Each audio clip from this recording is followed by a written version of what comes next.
ભરૂચથી એક 13 વર્ષની બાળકી સ્કાર્પ પિન કે આપણે બુરખા બાંધવા માટેની જે પિન કહીએ એ શ્વાસનળીમાં રમતા રમતા એને શ્વાસનળીમાં એ જતી રહી હતી. એટલે એ લોકો ભરૂચના નજીકના દવાખાના પર લઈ ગયા હતા. ત્યાંથી એને સમજાવવામાં આવ્યું કે આ ઓપરેશન બ્રોન્કોસ્કોપી જેવું જે કહીએ આપણે શ્વાસનળીમાંથી ઓપરેશન કરવાનું હોય છે એ નાના સેન્ટર કે નાના દવાખાના પર પોસિબલ નથી. એટલે ગઈકાલે એને રિફર કરવામાં આવી બરોડા મેડિકલ કોલેજ SSG હોસ્પિટલમાં અને ગઈકાલે 10 વાગ્યે એનું ઓપરેશન કરી અને સરખી રીતે એનું ઓપરેશન કરીને એને બચાવવામાં આવી અને એનું પિન કાઢવામાં આવી.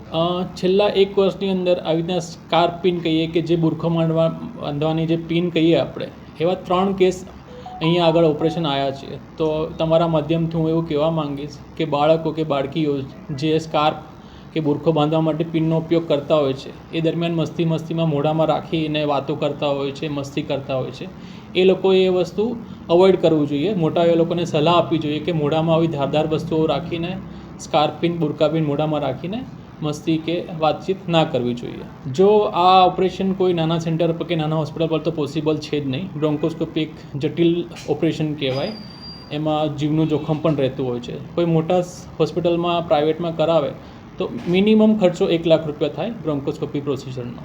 હા, આ બ્રોન્કોસ્કોપી માટે જે જરૂરી ઇક્વિપમેન્ટ હોય એ બધા એડવાન્સ ઇક્વિપમેન્ટ હોય છે.